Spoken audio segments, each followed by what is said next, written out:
बिस्मिल्लाहिर्रहमानिर्रहीम। अस्सलाम वालेकुम नाज़रीन, मैं जवाद यूसुफ हूं और आप सबको अपने ऑफिशियल चैनल में खुशामदीद कहता हूं। बांग्लादेश के इलेक्शंस करीब आ रहे हैं और मोदी को एक बहुत बड़ा झटका मिला है। मोदी की इन्वेस्टमेंट डूब चुकी है।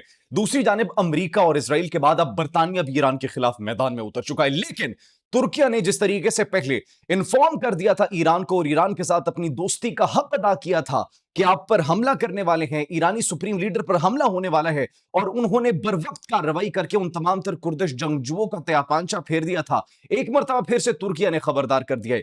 ईरान का सब्र टूट चुका है, ईरानी पासदाराने इनकलाब का सब्र टूट चुका है और उन्होंने एक फाइनल बयान जारी किया है। ईरान की जानिब से वो फाइनल बयान क्या है उस पर बात करेंगे। साथ ही साथ इजराइल के हवाले से कुछ बुरी खबरें यह भी है कि इजराइल से बैनुल अक़वामी मंजरनामे पर अब मुमालिक आइसोलेट उसको कर रहे हैं, इजराइल के साथ ताल्लुकात खत्म कर रहे हैं, इजराइल के साथ एक प्लेटफॉर्म पर एक साथ नहीं चलना चाहते। अब ये बड़ी स्टेटमेंट्स और बड़े बयान जो है वो जारी किए गए हैं कुछ मुमालिक की जानिब से। कौन कौन से वो मुमालिक हैं उनका आपके साथ जो है हम एक्सक्लूसिव खबरें जो है वो आपके साथ शेयर करेंगे। लेकिन नाज़रीन, बांग्लादेश ने जो सरप्राइज दिया है, बांग्लादेश के हवाले से जो इस वक्त खबरें मौसूल हो रही हैं वो मोदी सरकार के लिए, मोदी के दिल में एक तीर की मानंद जो है वो खुभ रही है, वो किरदार अदा कर रही है। वो क्या खबरें हैं उन पर भी बात करेंगे। सबसे पहले नाज़रीन बात करते हैं कि अमेरिका और इजराइल के साथ अब बरतानिया भी इन हो चुका है। किसमें इन हो चुका है? बरतानिया भी अब ईरान के खिलाफ मैदान में उतर चुका है। वो किस लिए नाज़रीन? बरतानिया ने उस कशीदगी के बाद अब अपने लड़ाका तैयारे कतर भेज दिए हैं, कतर में तैनात कर दिए हैं। कतर की एयरबेस में अब बरतानिया ने अपने जंगी तैयारों को भेज दिया है उस खतरे के पेश नजर जो कि ईरान और अमेरिका की जंग के बाद होना था। अब बरतानिया भी इस जंग में इन्वॉल्व होने वाला है और 4 टाइफून लड़ाका तैयारे उन्होंने तैनात कर दिए हैं। बरतानिया की वजारत दिफा की जानिब से ऑफिशियल स्टेटमेंट जारी कर दी गई है। अब इनके डबल पॉलिसी देखें, डबल स्टैंडर्ड्स देखें।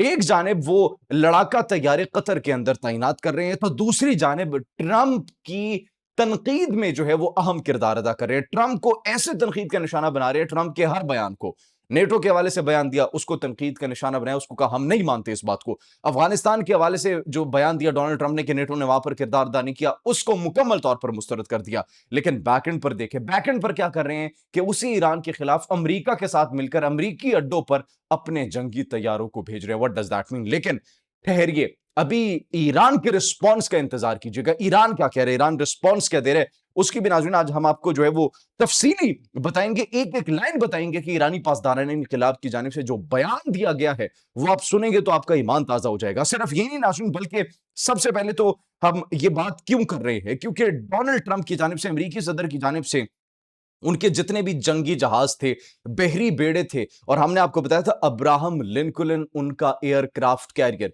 उसको मशरिक वस्ता पहुंचा दिया गया। नाज़रीन, ये यूएस की जानिब से मुकम्मल तौर पर, बाकायदा तौर पर ऐलान किया गया है कि हमने बड़े पैमाने पर अपने बहरी बेड़ों को मशरिक वस्ता पहुंचाना शुरू कर दिए। अब मशरिक वस्ता पहुंचाने का क्या मतलब है?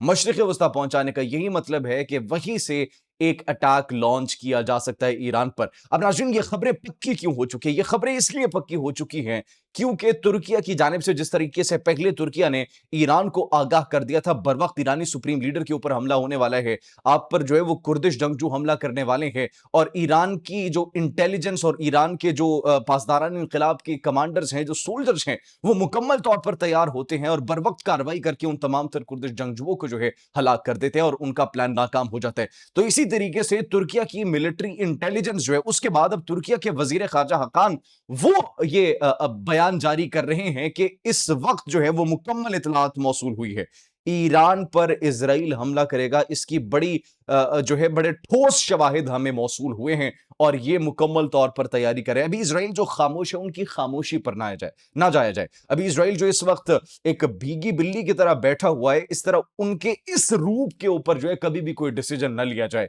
क्योंकि वो मुकम्मल जो है वो प्लानिंग कर रहे हैं। और हमने आपको बताया था कि इजरायली न्यूज चैनल्स क्या रिपोर्ट कर रहे हैं, इजरायली न्यूज चैनल्स नाज़रीन ये बात रिपोर्ट कर रहे थे कि इजराइल मल्टी फ्रंट वॉर खोलने के लिए स्ट्रैटेजीज अपना रहे। और वो स्ट्रैटेजीज किसके लिए अपना रहा था? वो या तो लबनान की मज़ाहिमती तंजीम हिजबुल्लाह, या तो यमन के जो मज़ाहिमती तंजीम हौसी हैं, और तीसरी जानिब ईरान के लिए जो है वो स्ट्रैटेजीज अपना रहा था। तो अब मुकम्मल तौर पर उनकी जानिब से तैयारी की जा रही है।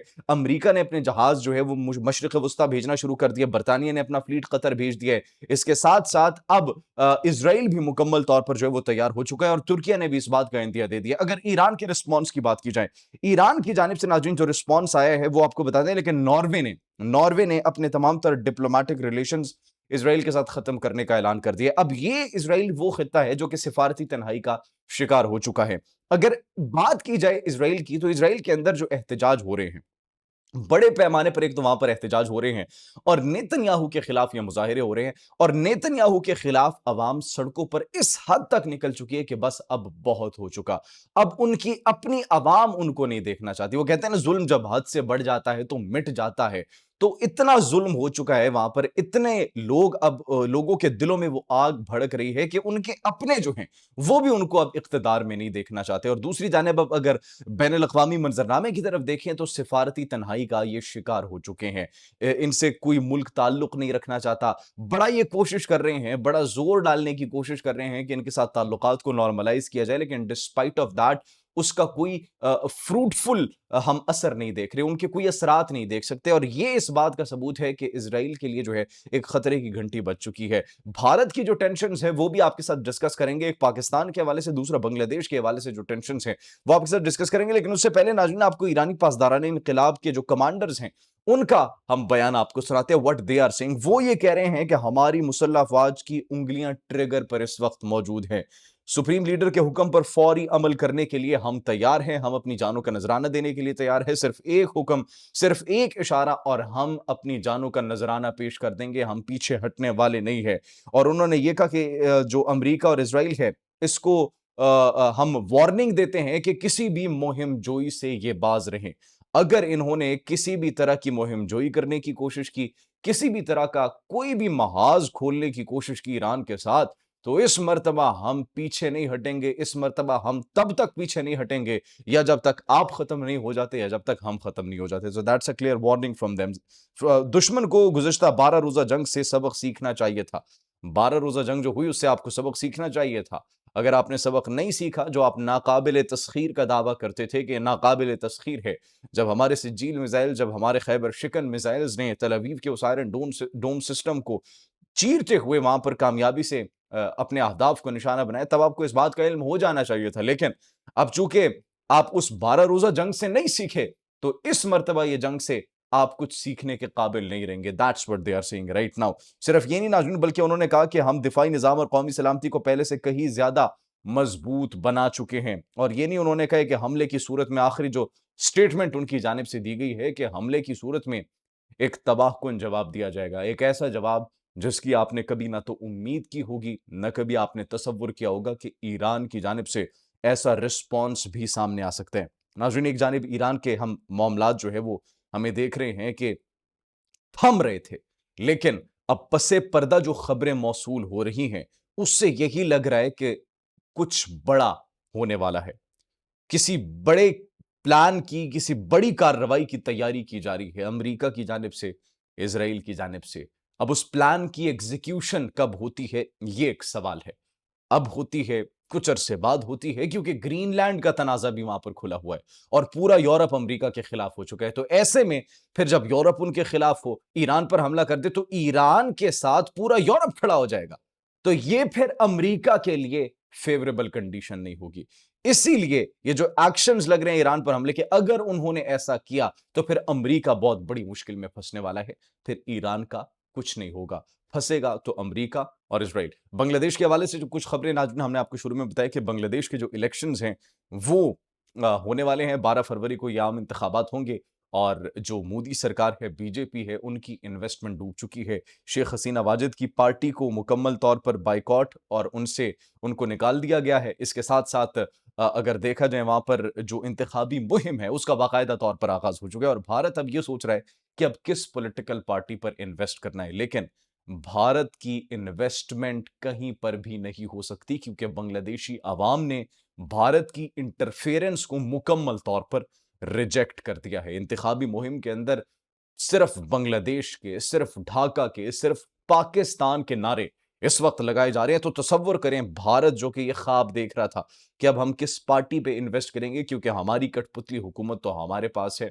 हमारा जो आलाकार था, हमारी जो एक जो हमने एक बिठाई हुई थी, एक लकड़ी की गुड़िया, वो तो हमारे पास आ चुकी है। तो अब नाज़रीन भारत इस सोच में पड़ा हुआ है कि वो इन्वेस्टमेंट किस पर करे, लेकिन बांग्लादेश की जानिब से भारत को मुकम्मल तौर पर जो है वो बायकॉट कर दिया गया। उनके हर प्लान को, उनके हर बयान को रद्द कर दिया गया। और तसव्वुर करें कि बांग्लादेश की क्रिकेट टीम ने जब भारत जाने से इनकार किया, तो आईसीसी को, मैं इंटरनेशनल क्रिकेट काउंसिल तो नहीं कहूंगा, इंडियन क्रिकेट काउंसिल कहूंगा, जो उसके ऊपर बैठे हैं वो सब जानते हैं कि भारतीय। तो नाज़रीन अब उस हवाले से बांग्लादेश को निकालने का फैसला कर दिया गया। बांग्लादेश ने कहा हम भारत में नहीं खेलेंगे, हम भारत में आकर खेलेंगे। इन्होंने जो किया हमारे मुल्क के साथ, हमारे लोगों के साथ, हम भारत के अंदर कदम तक नहीं रखेंगे। इस पर अब उनके डबल स्टैंडर्ड्स देखे। जिस तरह पाकिस्तान को एक न्यूट्रल वेन्यू फराहम किया गया, चाहिए तो यही था कि बांग्लादेश को भी एक न्यूट्रल वेन्यू फराहम किया जाए। पाकिस्तान मुकम्मल तौर पर बांग्लादेश के साथ खड़ा है और खड़ा होने का पाकिस्तान ने फैसला किया है। लेकिन जो आईसीसी है उन्होंने बांग्लादेश को वर्ल्ड कप से निकालने का फैसला कर लिया है, जो कि बड़ा एक गलत फैसला था। हम इसकी पुरजोर मजम्मत करते हैं। अब चाहिए ये कि पाकिस्तान भी ना जाए, ताकि पूरा इनका जो इवेंट है फ्लॉप हो जाए। ये कहा जा रहा है, ये इस वक्त माहिरीन की जानिब से कहा जा रहा है कि बांग्लादेश नहीं जा रहा, हमें भी अपना एहतजाज रिकॉर्ड करवाना चाहिए, हमें उनके साथ खड़े रहना चाहिए। तो अब नाज़रीन देखना यह है कि पाकिस्तान क्या इस इवेंट का, वर्ल्ड कप का बायकॉट करता है या फिर नहीं करता। आप क्या सोचते हैं इस बारे में? कमेंट सेक्शन में अपनी कीमती राय से जरूर आगाह कीजिएगा। अपना बहुत ख्याल रखिए। अल्लाह निगहबान।